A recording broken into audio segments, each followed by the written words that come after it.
Ekteli hazavaymi. Eredishelo poproven femi selbi. Irahana la hazaya. Alatalo kun yen fehere delitationes. Dura saven vie finushte zuzel honaruna style. Oren viste so can be kenusai. Mirina, when you promise you're a performer, you don't forget your own. Ija hajane ken vienteliste zurahadaba. Inan elohete men fen biken bil manaruna de ket fen misel beruna talpa arasal felu aruna tilien tek de figamenes. Yenu del bien ideos aruna dival bin medel desien eruna naka ganaka en lewes menefimendo shajano de serve unurutar aratal femiki jalaso enelwere. La la la la la la la la. Yeah, yeah. Oh, oh, oh,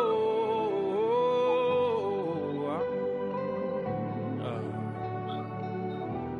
You are not a man, you know the lie, you know the disappointment. You are not a man, you never fail. La la la la la, la la la la la. You are not a man, you never lie. Yeah.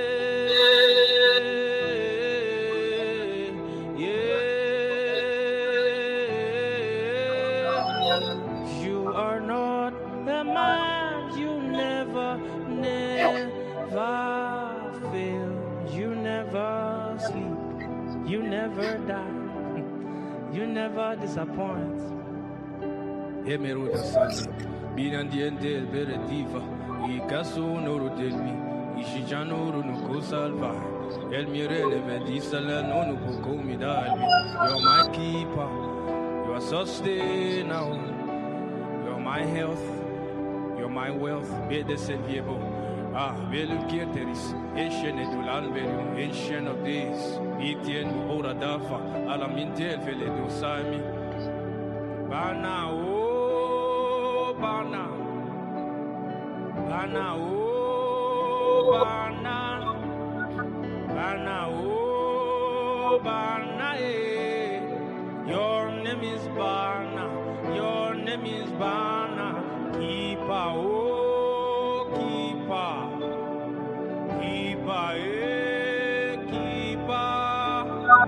Keeper, oh, keeper, oh. Your name is keeper, your name is keeper. Helper, oh, helper, helper, oh, helper, helper, oh, helper. Your name is helper, your name is helper. Eva, Eldroy, Charlie, Shama. Ediatite simanomo, ora novame, e mitila ono, senete de vinarani, naranani niteloe, e zenishenentomi, yen miente virati sahuru. Oh God, my helping ages past, my hope for years to come. Bana, Bana, rock of ages, clear for me. I have hidden myself in you. In your teseve menenelo te sirana ni fal arnado docere eseven emedigia olo bana oh bana bana oh bana bana oh bana oh. Your name is Bana. Your name is Bana. Hila oh Hila. Keeper oh keeper. Provider a defense. Your name is Bana. Your name is. All right. Good day, everyone. You're welcome to the fifth day of me showing up. Welcome to the fifth day of me telling myself and the world that you can just do things. Yeah. So, welcome to the fifth day. Um, like the custom is, wherever you're watching this from, I mean the platform you're watching this from, type a comment from there, with your name and the platform you're joining from, so I can recognize you. I am streaming to 7 platforms: Facebook, LinkedIn, YouTube, Twitch, Kick, Twitter, X, and Instagram. So whichever one you're joining from, thank you so much for joining, and you can send in a comment so I know I'm not alone. Yeah. All right. So without further ado, I will just get started with today's session. Or no, let me give 2 more minutes for those who are joining us, who want to respond. Let me know which platform you're joining from, your name, and which platform you're joining from. Looking forward to our responses.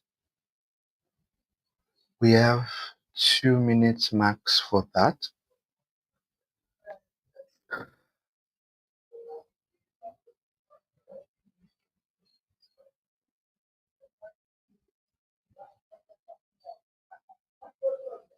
We have 1 more minute.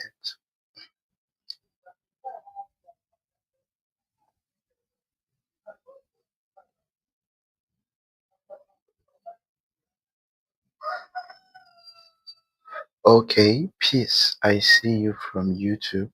Thank you so much for joining. I remember seeing your name for the first time too yesterday. How was yesterday's session for you?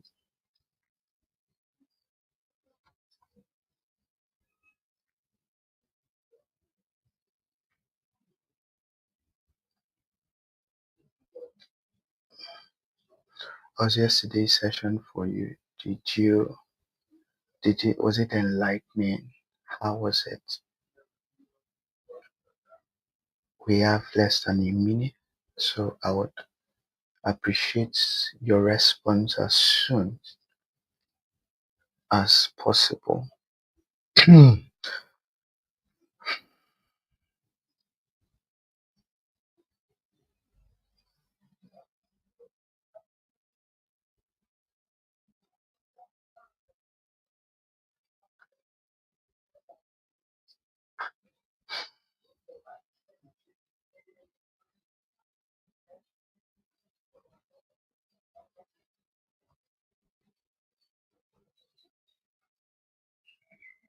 All right, it's already 10 minutes into the stream, like I intended to start the conversation for today. And well, we already have our topic, and we can all say it is stop visiting rooms you were born to home.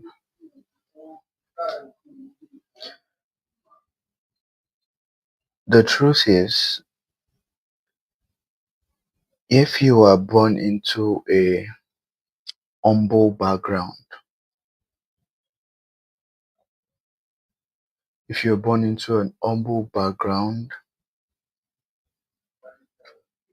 if you're born into an humble background, or you have a conservative background, there are things that you naturally feel like they are not meant for you. There are things that you just feel like it's not for people like us. And so even when opportunities come that bring you into those rooms, you don't take them as someone that is deserving of them. You see it as a fluke, as something that will not happen for long, and you just treat it as a one-time event because even you don't believe you were meant for that space. Some rooms are not just destination for you. Some rooms are actually where you're supposed to take territory.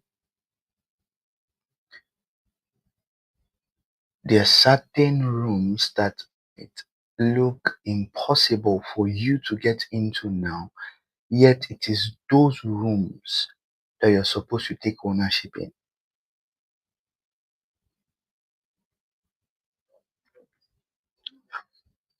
There are a lot of things I could say on this matter, and one of them is that you should stop auditioning for places that you've been anointed to transform. Stop auditioning for places that you were anointed to transform. And what do I mean by that? It's the story of the children of Israel comes to mind. It's historical, it's true. But your story comes to mind at that point where God told them to take a certain land. And these guys went to check out that land that God had promised to them. Now, note the fact that God had promised it to them means it was done on God's end. Like, I have given this land to you, take it. When they sent spies, the majority of the spies that went to check out the land came back with a report that said that the people in that land were mightier than them and that they were like ants, or was it grasshoppers, or basically little insects in the sight of those giants.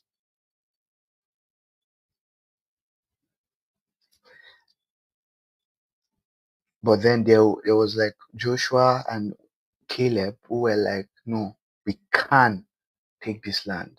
Let us go ahead and do it. There are a number of things in that story, but one thing I see is that you need courage to be able to own the rooms that you are supposed to be in and not just visit them. That is one. They had been chosen by God, and the land had been handed over to them by God to subdue, to own. But because there were giants in the land, they didn't. or they were scared to take that land. And it is quite, it looks distant, you're like, oh, God already told them. Why were they so disbelieving of what God says? Until you see that majority of us are like them too. For example, you have this nudge, you have this instruction, or you have this calling that you should be in, let's say, the cement or the sugar industry, and you're a Nigerian, and you now realize that, oh, there are people like Dangote, they're already doing it, and you feel like, oh, these people are giants. Let me focus on something else. There is no need for me in this field because there are already giants there. So you run away from the room that there is a calling upon you to take because there are giants there already. You too, or we too, are sometimes like the children of Israel. But there is one thing that I see again from their story is that it doesn't matter the promised land you see, doesn't matter the promise you have, doesn't matter the destination you have in mind, there will always be giants. There will always be a red sea to cross. There will always be giants in your promised land. It is now you that will need to take charge, have courage, and face the giants. There is no, I made a post sometime that there is no wealth, or there's no wealth transfer without warfare. There is no promised land without giants. There's no progress without the Red Sea. So there are going to be giants, there are going to be opposition, great opposition. And in fact, as you take steps further, you begin to realize that the farther you go, the greater the opposition. So the real thing here is not that opposition will stop happening or enemies will no longer exist or there will be no more adversaries. Nope. The truth is that you will grow to overcome them. And I use this analogy many times of how there were things you could not carry as a 3-year-old. For example, if they ask you to carry a bucket of water, you feel like it is too heavy, you cannot carry it, and all that, because genuinely you cannot carry it. Only for growth to happen. And then you come back to carry that same bucket of water, and it's not something you do effortlessly. There was a point in time when ABC, the letters of the alphabet, were one of your greatest struggles in life. If you were like me, let me not assume everyone is like me. If you were like me, there was a point in time when the times table, the multiplication table, or the letters of the alphabet was your greatest struggle. But today, you can do it effortlessly. They can wake you up from sleep and you'll still be half asleep and go ABC. So all that happened was not that the challenge changed, it was that you grew. So courage, growth are necessary for you to begin to own the rooms that you are supposed to own and not just be a visitor. Stop auditioning for places you've been anointed to transform.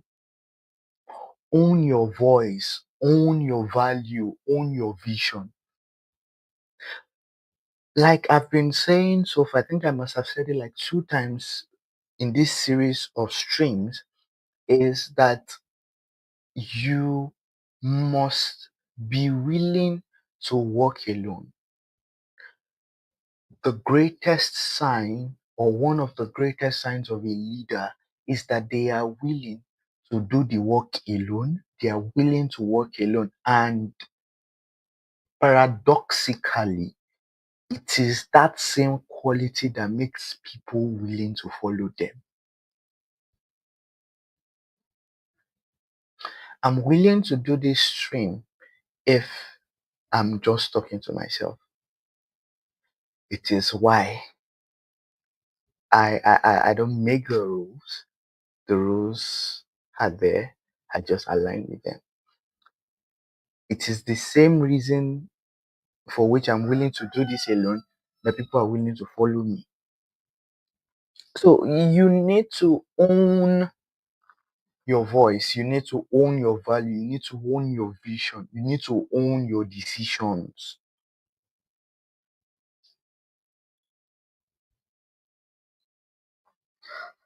Now, when you get access into certain rooms that you feel like, oh, this thing is essential for my future, this room is essential for my future, is essential for my becoming. Like we said yesterday, it is a depiction, or these people's present is my future, and you enter into those rooms.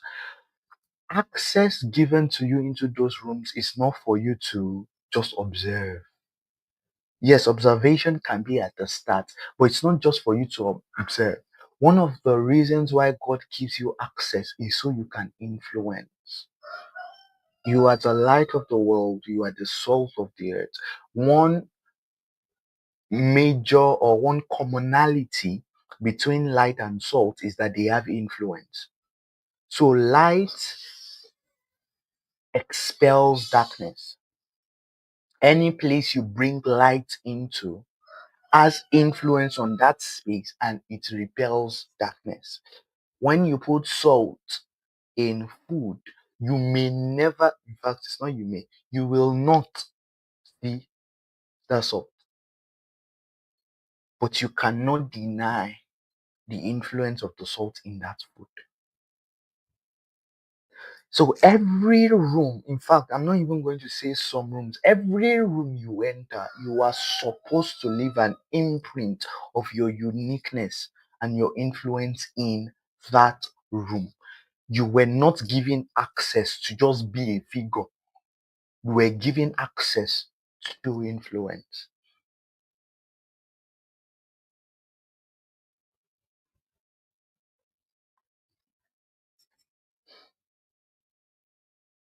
You were given access so you can influence, not just to observe.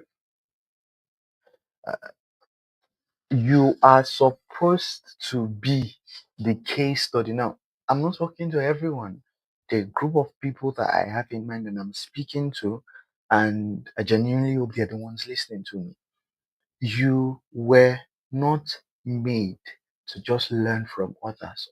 You were made so others can learn from you. There's this story about the writer of Godfather. He was basically unlearned in the art of writing, yet he wrote Godfather. There's a series of movies like that called The Godfather. I think there are three parts. You can check online. The writer of The Godfather, he had written Godfather and it went viral. It was a blockbuster and all. He now decided that, oh, I have had this success. Let me now go and check and become a better person in this line. And that's a good perspective. However, when he opened the first book, I think the first thing he read in the book he opened was Study Godfather.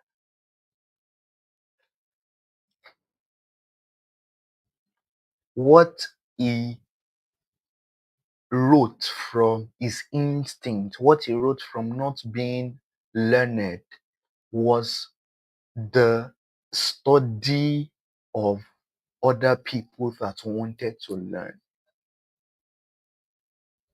He still was open to learning, but it was already a case worth studying.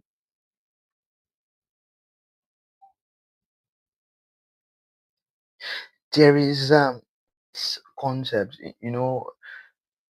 And I'm not advocating against learning, but I feel like we downplay our guts, we downplay our instincts. Now follow me closely. If everything you know, you have to be taught. Who taught the first person that practiced medicine? Who taught the first person that practiced engineering? There was at least one person that started the study that now every material references them. Who taught the first person? Is to show you that there is a God gift, there is a God knowledge within everyone that if utilized, yes, knowledge amplifies it, but it is there even without learning. Learning amplifies it. That's the truth. But there is something in every man that is sufficient to subdue the sector, the area that they find themselves. There is something in every man that can influence any room they find themselves. There is something in every man that can own the rooms they gain access to. God doesn't give you access to just observe, He gives you access to influence. And like I was talking about being a leader that is willing to work alone, and how that's one of the greatest signs of leadership. Status is irrelevant when you actually know your own worth.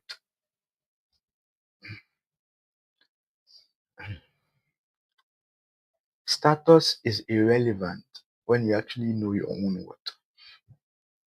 Now, to unpack that statement is one of the things I would say to unpack that statement is that when you are fully clear about what you carry, about the influence, the relevance you have, whether someone is clapping for you or not, you still understand the value you carry. You still know you are worthwhile, whether anyone agrees or not. What anyone says will not matter to you because you are well aware of your worth. Now, I'm not one of those people who tell you that, oh, no, don't pay attention to people's opinions, nobody matters. No, that's what I'm saying. The concept of no one matters or no one's opinions matters is very foolish at best, because if you say no one's opinion matters, then firstly you will be naked on the streets. I mean, who doesn't want freedom? That I just want to be free. I don't want to wear clothes to suppress myself. You'll be naked on the streets, and that level of freedom is psychosis. So actually, we care what people say. It's just that whatever people say, you see it as feedback to improve yourself, not to reduce your worth. Anything anyone says, whether in agreement or disagreement, you have the ability to either accept it and use it as feedback constructively, or you have the ability to discard it as dung. Status is irrelevant when you actually know your worth. And it is important that you actually know your worth. Because if you don't, like I was speaking about identity, was it yesterday or 2 days ago? If you do not know who you are, you will be dictated to.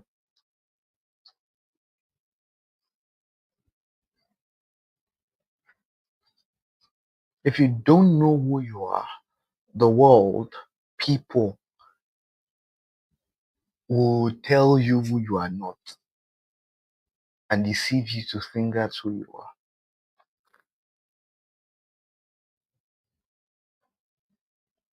So you don't need now external validation is okay, but you don't need external validation to own your space.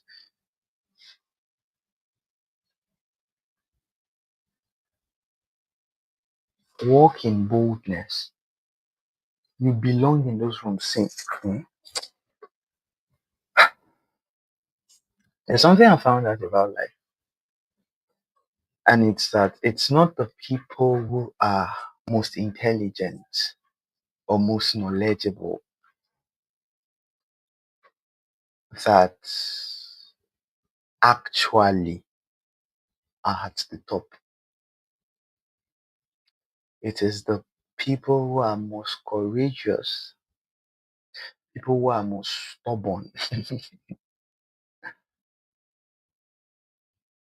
that are there. People who walk in their future like they are already in it. So the way they conduct their life today is the way they will conduct their life in the future. So if this person sees himself as a king in the future, he behaves like a king today.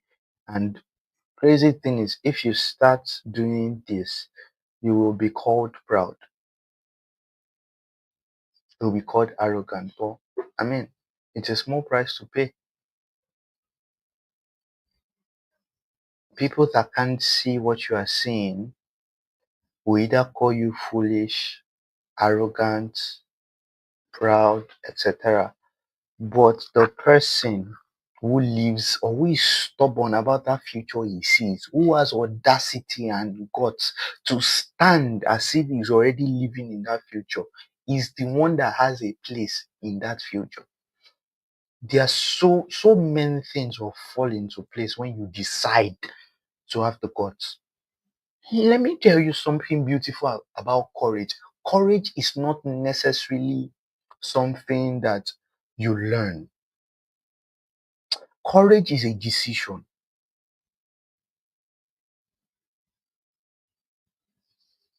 Courage is a decision. When you decide to be courageous, things will begin to fall into place. Little wonder that one of the things God kept telling Joshua is be strong and courageous, be strong and courageous, be strong and courageous. What he was trying to tell him is, I'm not the one that will make you courageous. You will have to choose and decide to be courageous. And courage is not the absence of fear. Courage is not the absence of fear. Courage is actually actions in the face of that fear.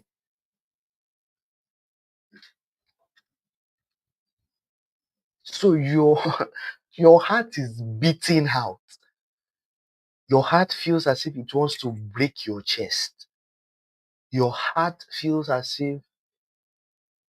if you don't stop that thing you are doing, that is scaring you so much, it will come out of your chest and run away. Courage is choosing to do what you need to do regardless of that feeling of fear. Courage is not the absence of fear. It is actually action in the face of fear. It's a choice. It's a decision.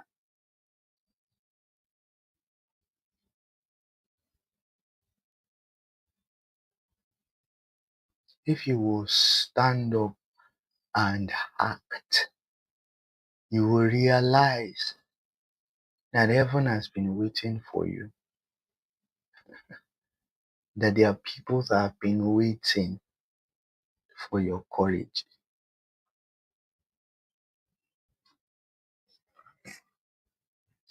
There is this quote. I'm gonna try to find it and find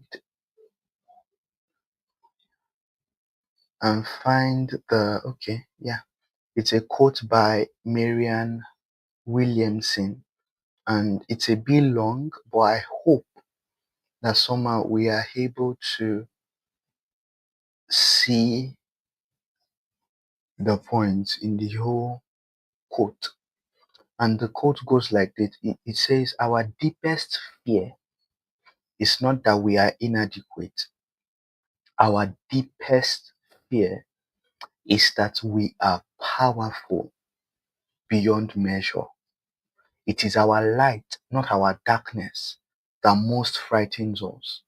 We ask ourselves, who am I to be brilliant, gorgeous, talented, fabulous?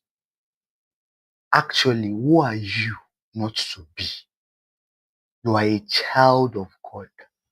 Your playing small does not serve the world. There is nothing enlightened about shrinking so that other people won't feel insecure around you. We are all meant to shine as children do. We're born to make manifest the glory of God that is within us. It's not just in some of us, it's in every one. And as we let our own light shine, we unconsciously give other people permission to do the same. As we are liberated from our own fear, our presence automatically liberates others. For effect, I will read it again. Our deepest fear is not that we are inadequate. Our deepest fear is that we are powerful beyond measure. It is our light, not our darkness, that most frightens us. We ask ourselves, who am I to be brilliant, to be gorgeous, to be talented, to be fabulous? Actually, who are you not to be? You are a child of God. Your playing small does not serve the world. There is nothing enlightened about shrinking so that other people won't feel insecure around you. We are all meant to shine as children do. We are born to make manifest the glory of God that is within us. It's not just in some of us, it's in everyone. And as we let our light shine, we unconsciously give other people permission to do the same. As we are liberated from our own fear, our presence automatically liberates others. The whole quote is beautiful, but there's some parts that hit me the most, and one of them is, you're playing small. You are a child of God. Your playing small does not serve the world. You're shrinking so other people don't feel insecure. It's not serving anyone. It's actually a disservice to yourself. It's actually a disservice to God. We are all meant to shine. And he now says that as we let our own light shine, we unconsciously give other people the permission to do the same. What he's saying is that some of the people who are going to tell you that you are doing too much, when your too much starts playing out, they are now inspired to work on their life.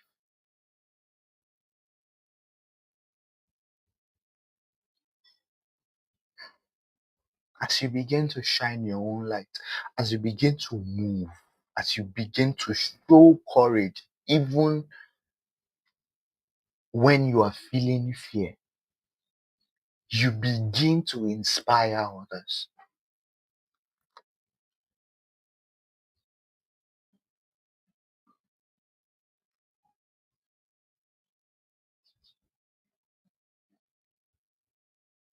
You begin to inspire others.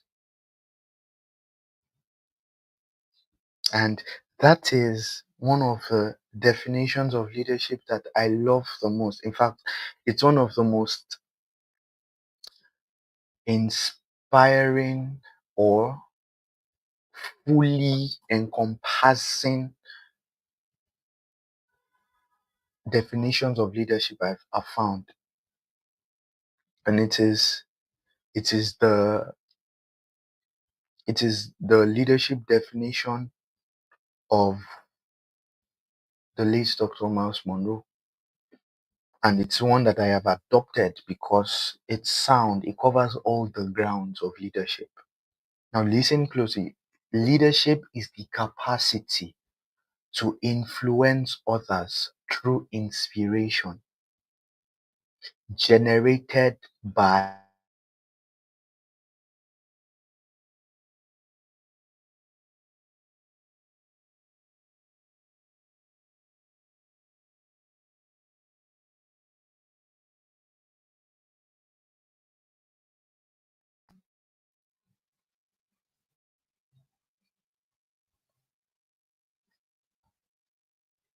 I will come again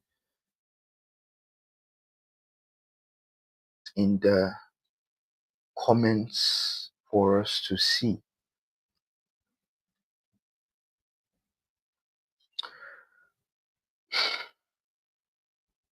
Leadership is the capacity to influence others through inspiration generated by a passion, motivated by a vision, birthed by a conviction, which is produced by a sense of purpose.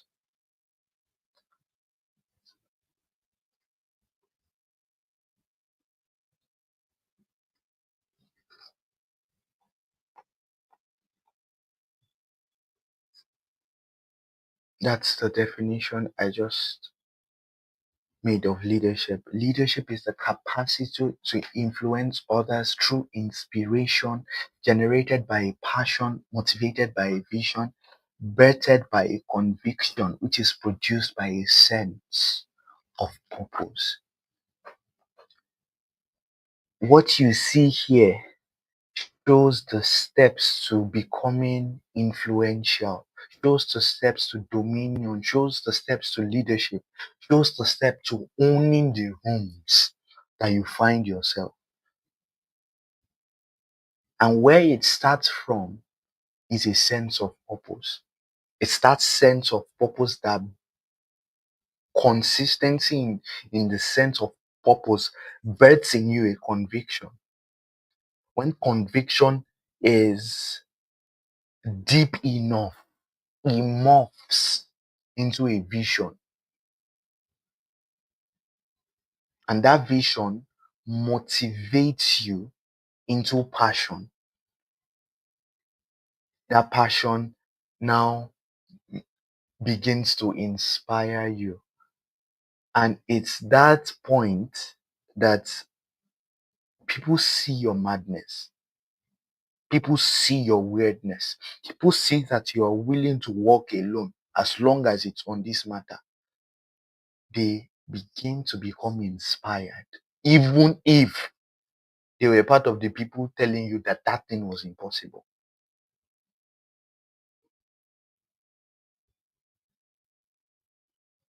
Inspiration, it is by that you now begin to influence people.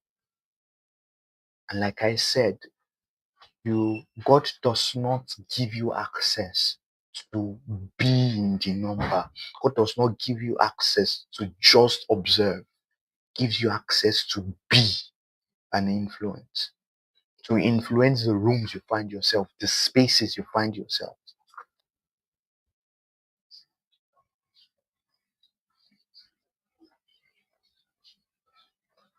Let me try to put the quote we just did business with now.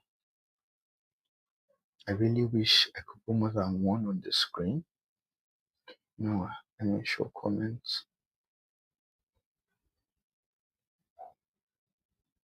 So our deepest fear is that we know we are strong beyond measure, but we don't have the self-esteem or the courage to act, to hone.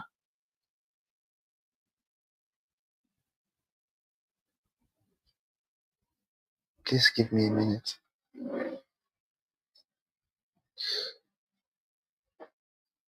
You need to have the courage to stand alone, even if that's what it comes to. Come and give me a minute. I'm still trying to.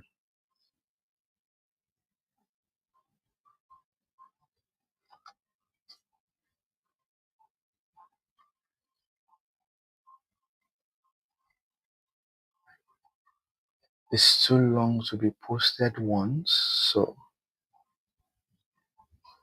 I think we just have to be looking at it by the side there. But what I want you to see is that you were born to be a change agent. The change that keeps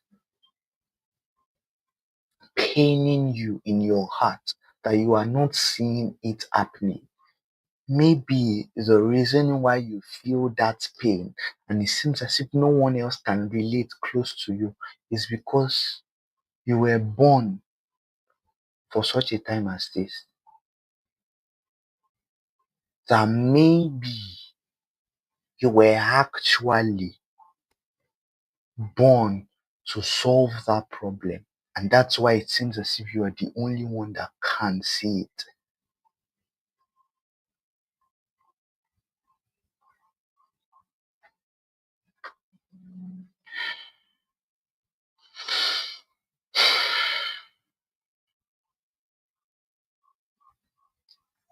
There's something that Vusi, my mentor, Vusi Temekwayo, says. It says, you weren't born to sit in rooms where your name has to be explained. What he was basically saying is, what he was basically saying, what is the same thing scripture says, or it is written that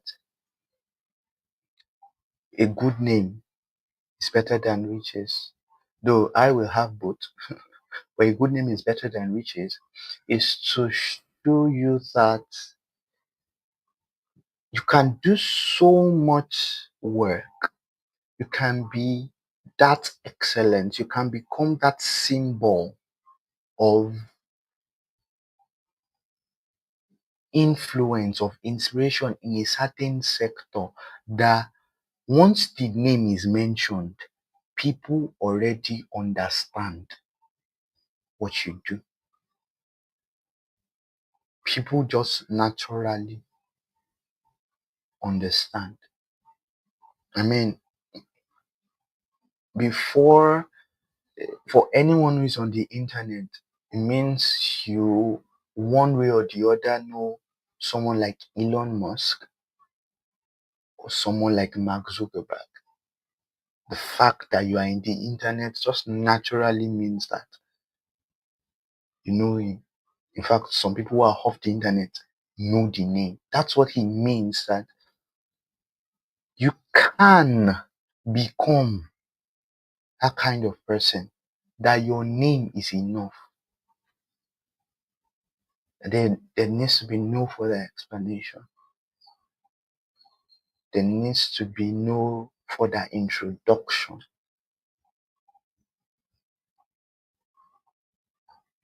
But it has to start with you actually knowing who you are. It starts with a sense of purpose, a sense of identity. Because when you know who you are, you stop asking for permission because you're very much aware of who you really are. You stop asking for permission because now you understand your worth. Now you show up in the world as someone who is actually worth it.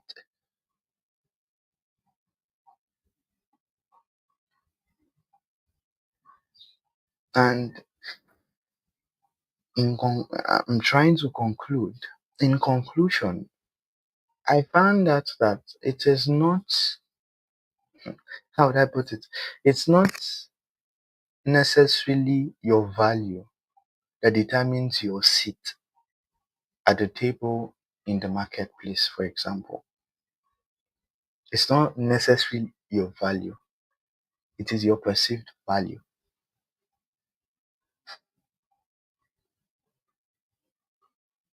Many times, the only thing separating your seat at the table is your perception of yourself, how you see yourself. That's why self esteem, talking about self esteem, it is absolutely necessary that the person has a healthy self esteem, especially if you're one of those people that we want to stop visiting rooms and start owning rooms. You must have a healthy self esteem. The rooms that you gain access to, they are not accidents, they are invitation. But if even you do not believe you are worthy for that room, then who am I?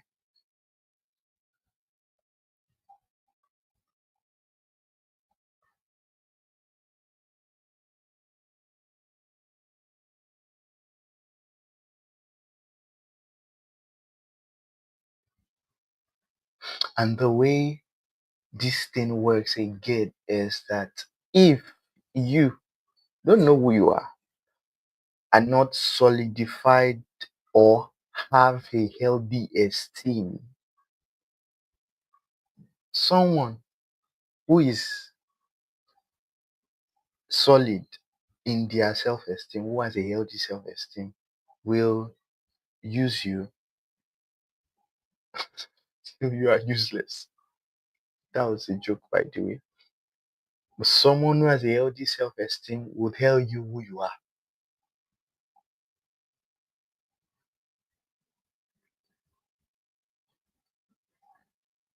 It's time for you to rise. So it's time for you to stop playing small, to stop shrinking, to start showing your light. Because I believe the people I'm speaking to, people that will watch this, are very brilliant people. The fact that you are here on a Saturday afternoon, if you are using the same time zone with me, and listening or watching this shows that you're a valuable person in yourself. So it shouldn't be heard that you are still the same one hiding.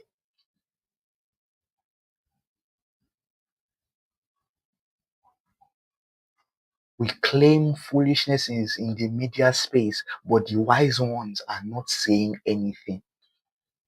It's not about right or wrong, it's about what is loud in the marketplace.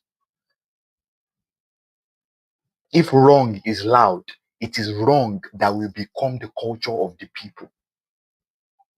But there is you. You have so much intelligence, so much brilliance, so much wisdom.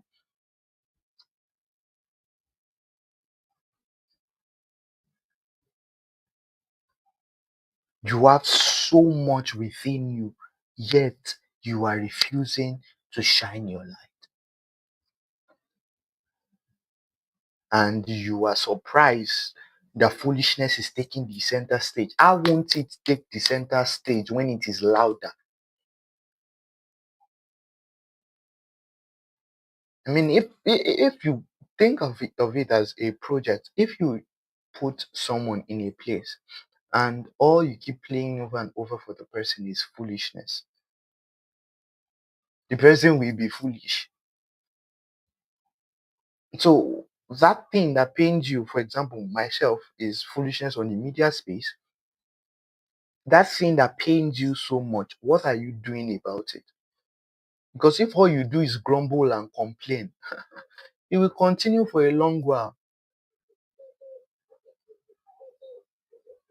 That's where the line, be the change you want to see, comes into play. There's a saying, and that will be for the seventh day. That's in 2 days' time.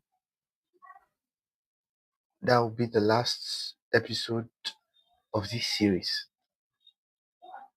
Is is um is that you realize that no one is actually coming to save you, especially without your input. The people that will come and save you, even if you will need external help, must have seen you actively try saving yourself, or that you actually are willing to save yourself and you tell them, I need help, and they come save you. It is not in anybody's power to save us. And I'm saying this now to the Nigerians, to the Africans who will watch this or who are watching this. It is Africans that will redeem Africa. Whether it's Africans here or Africans in diaspora, the redemption of a people always comes from within the people. Even the Lord had to become a man to save men.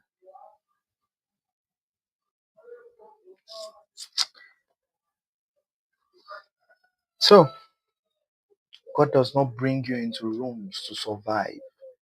He brings you in rooms to shift atmospheres. Stand tall, own the moment. You carry something the room needs. Show up like that.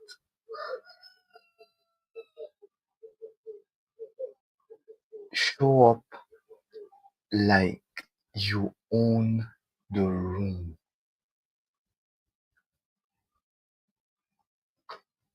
And very soon, you will own the room.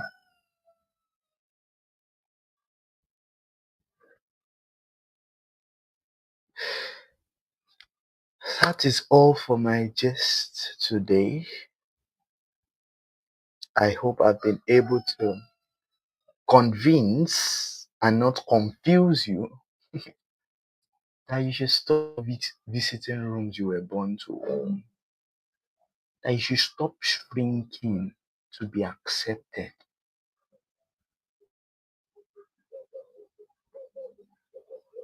You should stop shrinking to fit into rooms that you've outgrown.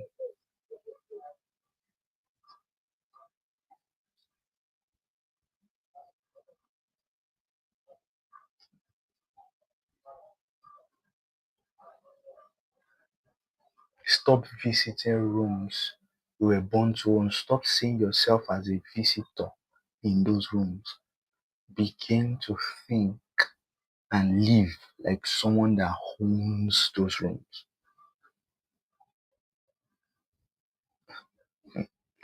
It is people that have this delusional mindset of owning the rooms that eventually have dominion and dominate in those rooms. There's a quote that says it's those who are delusional enough to believe that they will change the world that actually do. So my question, which might sound funny, is, are you that delusional one we are waiting for, or we should still wait for another? That is all from my hand. It's about time I go again for today. I should see you tomorrow. I should see you tomorrow if I come on here live. That will be day 6. Then next tomorrow is going to be day 7. And I know that that's going to be the last of this series. Now, if you want to send feedback, if you want to send review, if you want to share how this session helped you or how it did not help you, or you want us to work together, you want to book my services as a public speaker, as a consultant, send a mail to billionairebukumi@gmail.com. Should be seeing it here. Should be seeing it here. Yeah, somewhere around here.